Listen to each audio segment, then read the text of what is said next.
Hey everybody, Omnific here. I hope everyone is doing well in these crazy times. This video is a bit of a special one for me since it's actually my first tutorial video on my channel. And I am also excited to talk to you guys about Clip Studio Paint and its animation tools. But before I start the tutorial, I want to give a huge thanks to the people at Celsius who created Clip Studio Paint and contacted me about this. If you don't know what Clip Studio Paint is, it's an art-related program that is used for illustrations, comics, and animations. It has a lot of useful tools and perks that I can confidently say compete with Photoshop. So yeah, if you like what you see here, you can check out the trial version to test it out for yourself in the description below. So now, let's get into this video. When starting up a new project, usually you go to File, New, and your screen should actually look like this. You have illustrations, webtoons, comic, show all comic settings, and animation. You'll want to click on the animation one. Here you've got a file name, you can name this whatever you want. Presets are the canvas sizes. I recommend going with the 1920 by 1080, and I usually go with a 300 resolution. This is kind of typically the standard industry preference. The blank space is like this border around your canvas. Essentially, it allows us to draw like outside the frame. Anything outside this won't show up on the final video, so it usually helps not to feel constrained, or if you have an animation coming into frame. I just like to have it on these settings, but you can honestly play around with them. Then down here with the timeline, the frame rate, I have it as 24 just because I'm using the Clip Studio Paint Pro version. The highest frame rate I can go is 24 frames. So if you get the EX version, you have unlimited frames. So I'm just going to click create after this. So your screen should look similar to mine. The first thing you'll want to do is opening up the timeline for your animation. Go up here to Windows, scroll down, and look for timeline. This should pop up. So your timeline and the layers panel to your right work side by side with each other. And I'll explain more in a bit about that. So I'm going to talk about the tools, right? And the first tool that we have down here is the edit timeline. Now, to be honest with you, I didn't use these two at all, the edit timeline and new timeline, during the making of my animation at all. So I kind of don't have a clue what they do. I was trying to play around with them, but I couldn't figure out. Next one though is the zoom out and zoom in. So essentially you just zoom in to your timeline or zoom out. It can really help to zoom in and out of a timeline in case you have too many frames, right? And you just need to get up and personal with them. We've got the main controls right here. You got the go to start. Well, I suppose I should play, right? And it'll play really fast like that. You got the previous frame so you can go back, go to next frame to go forward, or go all the way to the start, or go all the way to the back. Oh, and before I forget as well, you can see that there's like these blue bars and obviously the red big bar, right? This will tell you what frame you're on, but the blue bars tell you like your length of the animation. So if you hover your mouse on top of the blue bar, this arrow should pop up. Just click and drag all the way to the number that you set it as. Here, so let me zoom out once more. As I said, I've got the Clip Studio Paint Pro version, so I can only go up to 24 frames. And then, if you want to drag this, hover over the corner on the top right here. Same arrow should pop up. Red highlight, and boom. I do the same for the bottom one just to keep it all organized. So, back to the tools, we have the loop button. So it helps to like replay your animation over. I find this to be useful when you're creating like a walk cycle or a repetitive animation. It automatically plays back in a loop. So if I, leave it on and just click, you'll see it that it plays back over and over.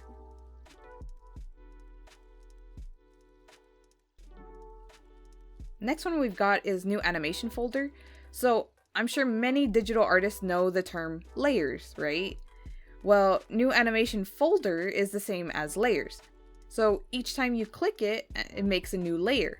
This was really useful for me during the rough stages of my animation, as I like to have several layers to it. As you can see, when I made a new animation folder, it created over here on the right hand side another folder. So essentially, this is one layer, it has one frame in there.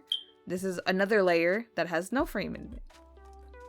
Now, if I'm on this layer, right, and I go right here to the beginning of this, I can go over here to new animation cell. So essentially, they're just animation frames. See, I just made one right there.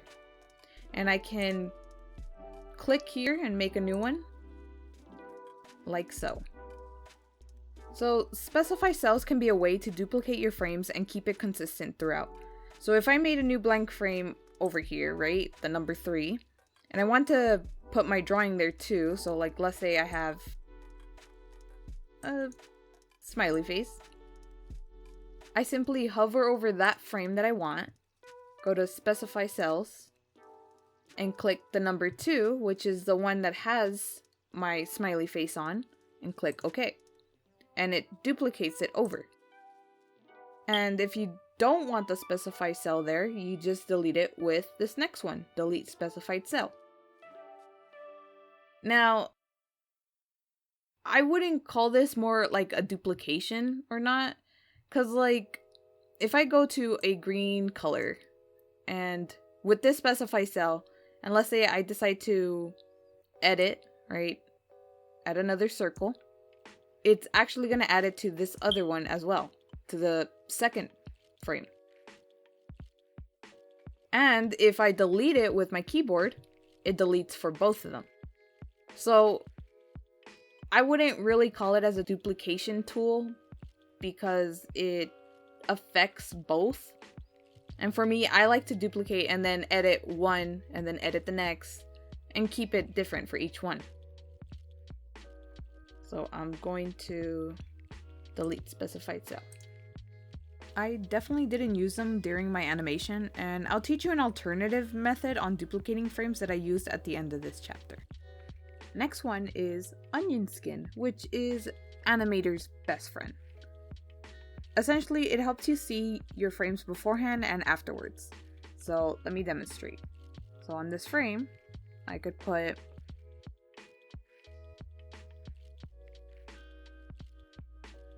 a star, while in the next one we can put a square, and this one a triangle.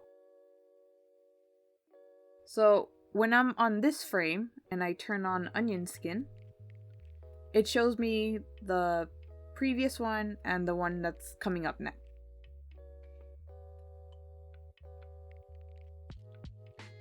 This is useful when creating motion arcs and in-betweens, as it kind of acts like a guide to know like what your next drawing will be. Some animators prefer to work without it and others can't live without it. It's totally up to your preference. Also, Clip Studio has a neat onion skin setting that you can customize it to your own liking. So if you go up to animation, light table, no, show animation cells, and then onion skin settings. This little menu should pop up. This one tells you your previous frames, like how many frames that you want to go back and how many frames you want to go forward. I just keep it as 1, but you can totally play around with this. It's up to you. Then we have color mode.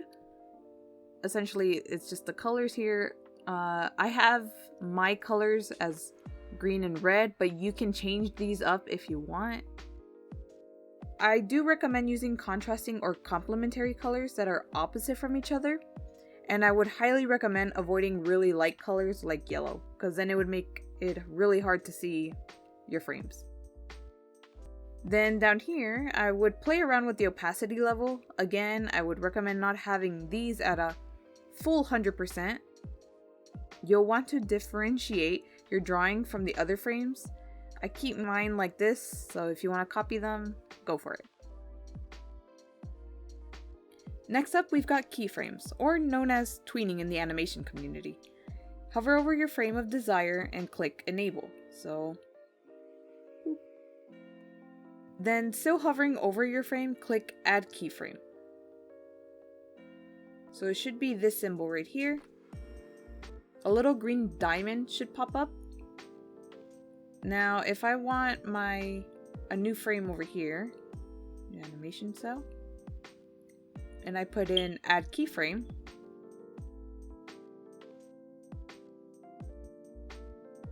frame number where you want your animation to stop. So like if I have it over here, I can just click on it again and that should pop up. And you click on the green diamond and a red highlight should pop up. Normally I go over here to move layer, or pressing K for shortcut setting, and just move it. So we'll move it all the way up here. So when you press play, it should move. Now, keyframes interpolations is essentially useful if you want to ease in or slow down the movement. You can play with either one. So like if I go over here, but hold, it might look slightly different. It just helps with the ease in and ease out. And then we have delete keyframes, right? So if I want to delete one, I can, but not just yet, because I want to show you the edit layers with active keyframe. So if I go here and edit layers with active keyframes, I can go here, pick a color, and put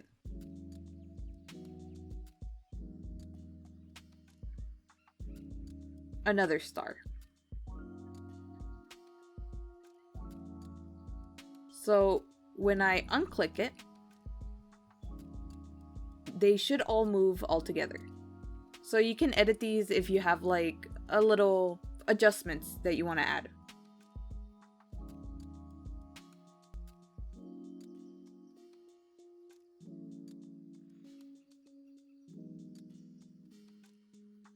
So I'm going to delete these keyframes in the meantime.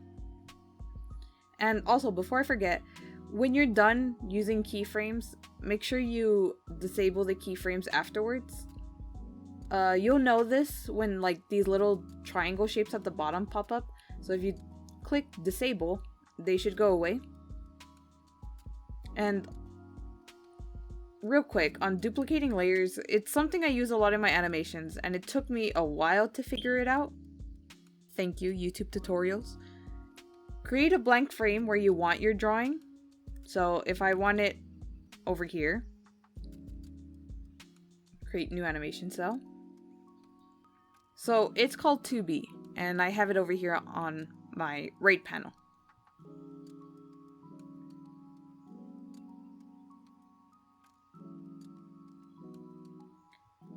You hover over your original frame that you want. So let's say I want the triangle, right? So it's on the other side and I wanted to copy it over here exactly. So if you go to your right panel over here, so to the first frame that I have on my triangle, I right click and put duplicate layer. Now at first nothing will happen. It shows that it made a new layer, but nothing shows in the timeline, which is okay because the frame that we want is 2B. So if you double click, you can rename it to 2B, which is what I have. Press enter. And as you can see, it duplicated the triangle over to 2B. And you can essentially delete this one that we have at the bottom, like so. Oh, my bad. Delete the 3 on top, which is the one we created as a blank. And once you duplicate the layer from here, you can edit without problem, and it would not affect the first original layer. So, when starting out on my animation, I always like to start sketching in my sketchbook, like storyboard doodles. I transfer that idea over to the computer and begin setting up my rough keyframes. Essentially, these are our key or main poses of your animation that defines your actions.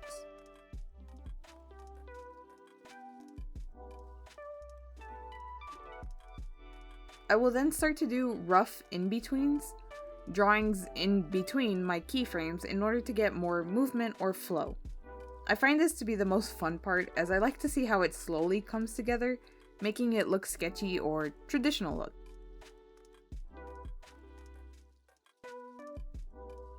After getting my rough frames in place, I start to refine the drawings, treating it like a combination of a sketch and line art.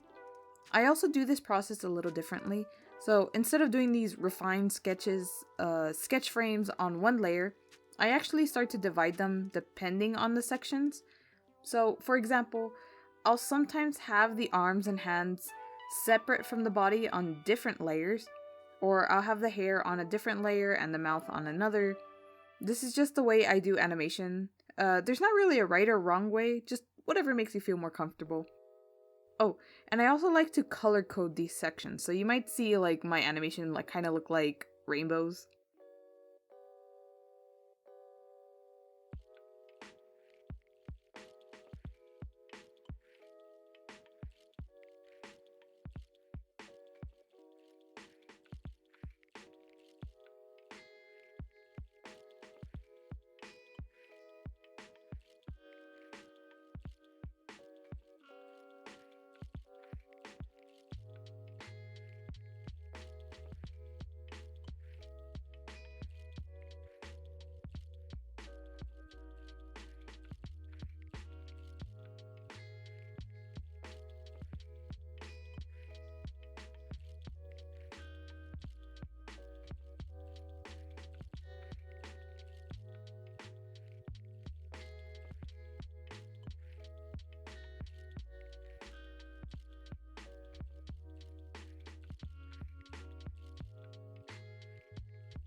Now, after finishing up the refined roughs and in-betweens, it's time for some line art.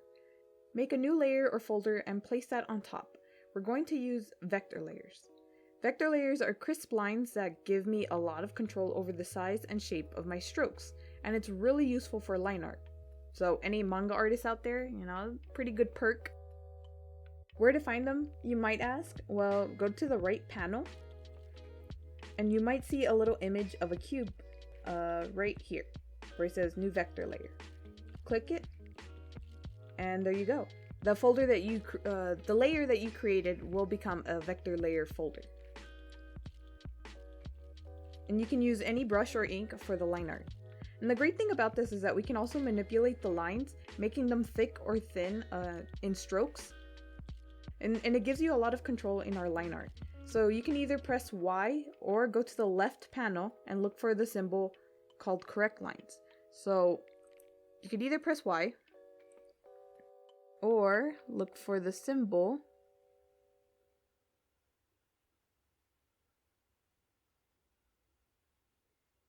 right here, correct lines. A set of tools will appear that will help you manipulate the lines with more precision. So I was kind of just playing around with a lot of these. I came up with this like rough sketch, right? Just a character sketch, just to demonstrate. So this top layer is my line art. So we're gonna name it line art vector, because that's what we're using. And if you want, sometimes it's also good to like lower down the opacity of like any animation sketch that you have, just so you can see better. So back to the line art layer. The control point essentially So if you draw, like if you grab a brush, right? So I'm gonna use this brush that's like that. And if we zoom in and I do his nose like this, or like that. If we go back to the correct lines and click the control point, you'll see that it's got like these anchor points, and with these you can actually manipulate the lines if you want. It's kind of like if you've ever used like Adobe Illustrator or Illustrator, like you can just manipulate any of the lines. So it's, if you want to make them like, oh yeah, I want to put this right here, you know, you can. And then the pinch vector line, this one's probably my favorite one, just because like I can manipulate the line. So like if I have a curve and it kind of looks wonky, like maybe right here, I can just slowly fix it.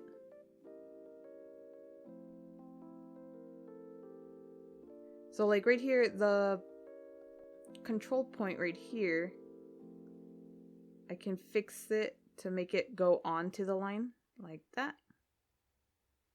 And then go back to this and just kind of smooth it out almost. So it just gives you a lot more control. Simplify vector lines. Essentially it removes more of the anchor points, so that like if you want a straight line, it'll give you a straight line. Like this curve of the hair, if I do that, you'll make it like, I don't know if you can see the difference. It simplifies the stroke.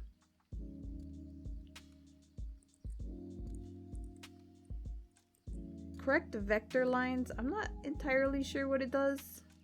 Again, you can play around with this. Adjust line width. Now this one is a pretty useful one. As it is in the name, you can actually make your lines thinner or thicker with the settings down here. So where it says like fix width, scale up the width, you can play around with all these and you can improve like your line quality. So if you want some lines that are thin and others thick, you can do that. And it's like really useful for like line art drawings. So if I want to make this thick, you can, I think, draw more, scale up the width. See, I don't know if you can notice that the lines are actually getting thicker and thicker as you draw more on them.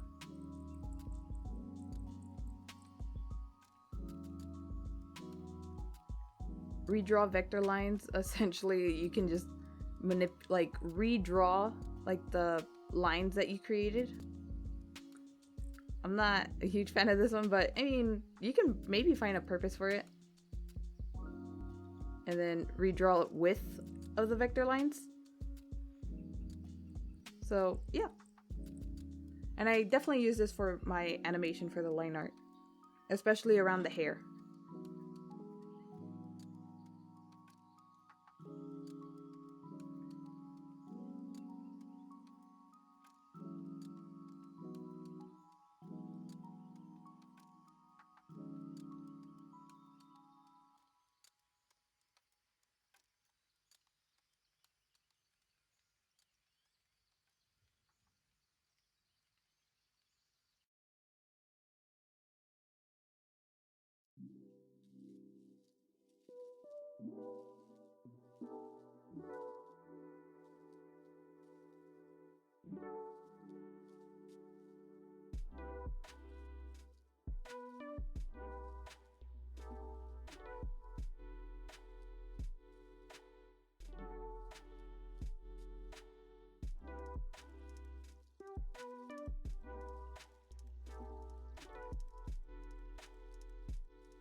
Next up, coloring.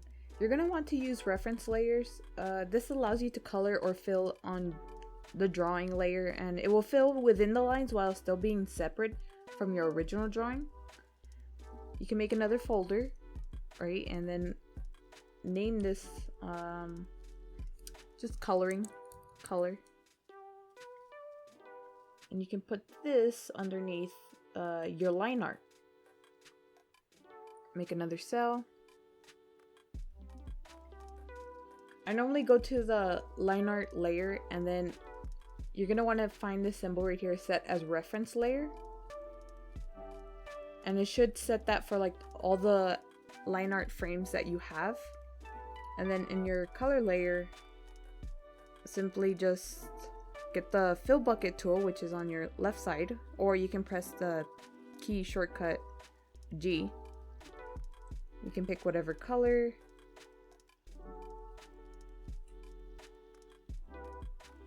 There you go. An important thing to know about the fill bucket tool is that you can also adjust like the settings with it. So like right here in this panel where it says like close gap, like you can actually just mess around and like either lower this, right? I don't know if you can maybe see if I zoom in, there's like this white spot right here. Let me see if I put it higher. Tolerance.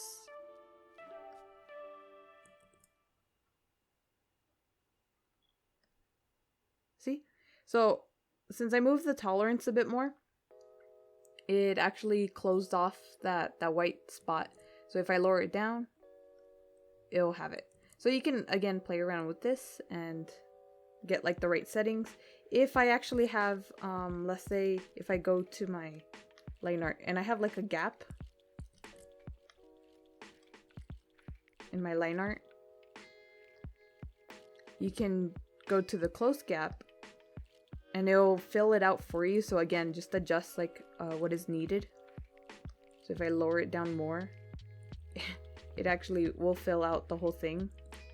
So right here, it'd probably be the number 4, and you can just erase right here.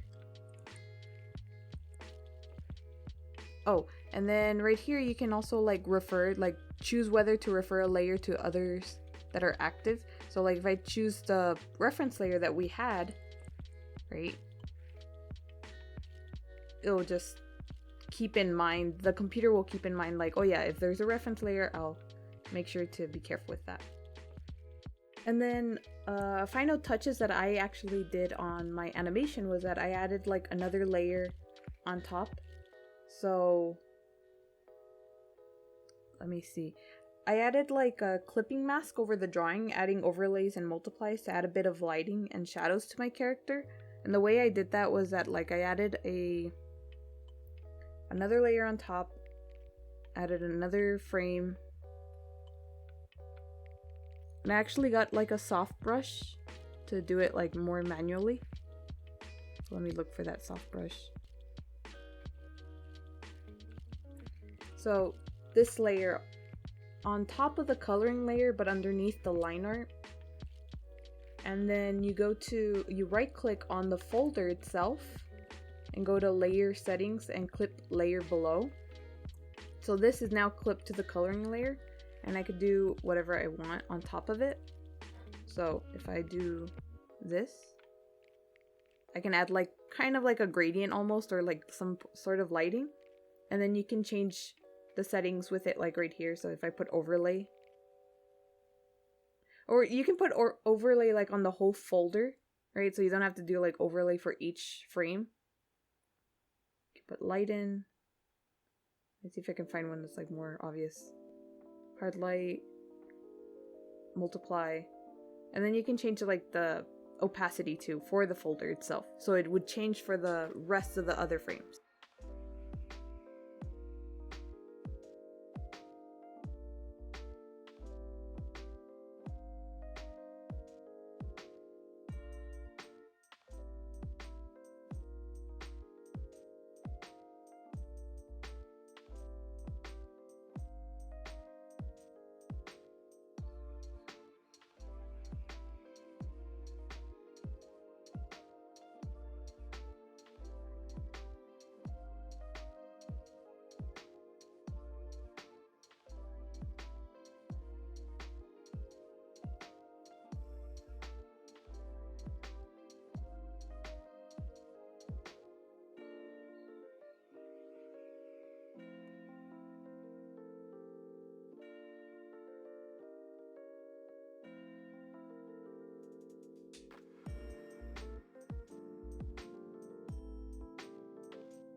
When you're done with your animation, go to File, Export Animation, and you're gonna get these options. Now, image sequence is when like you want to export the animation, like the frames, into like separate multiple images. And this is the one I actually use just because since I didn't do a background for this animation yet, and I wanted to keep it blank or transparent, and for me to put the background behind the image, I set it as like a PNG. This is the name, the separator of what it's going to be called. So essentially the file name is going to be called like this, and this is how many numbers like it's going to add, or not like it's going to add, but it's going to count or keep it organized. This top part is just your file name, and you don't have to worry about the numbers here or anything like that. Advanced settings, the PNG, you have these other options like JPEG or TIFF, and the drawing area is the output frame. So like if you put the entire canvas, it's gonna add in the border that you kind of want to avoid, or at least that's what I did. These are your resolutions, the canvas size, 24 frames. And then for me to show you the other one, the animated GIFs, then you have animated stickers. I'm honestly not too sure what this one is. I haven't explored it. But if you have like an animation that you just want to turn it into a video immediately, this is probably the one you want to go with, the movie. It'll save it as like an MP4.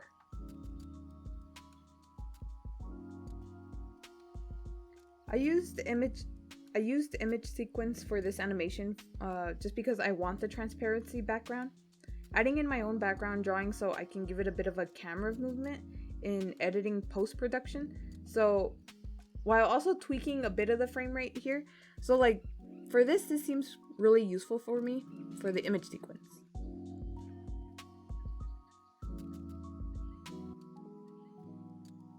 So right here, I grabbed the first and last image from the exported image sequence that I just did, and I imported them into a new canvas illustration. So right here, I'm pretty much like working on the background. I have, you know, your typical layers that is seen in digital art. The canvas is actually made instead of like 1920 and 1080 for like the usual video that we did in our animation. I actually changed the height of it just because I knew that I was gonna have like a bit of camera movement. So I changed it from 1920 to 1080 to 1920 to 2160. And yeah, essentially I'm just making the background, the leaves, the trees, everything in layers, of course. I like to do layers so in case I mess up, I can just go back and fix it. But yeah, this is probably like the most fun part. When I'm satisfied with how the background looks, I'll export it as a PNG or JPEG. And I'd make sure not to have like the first and last image sequence that I said in the beginning. The one with like my character on, just because I'm going to still layer that on top through the editing process and play around with the camera movement.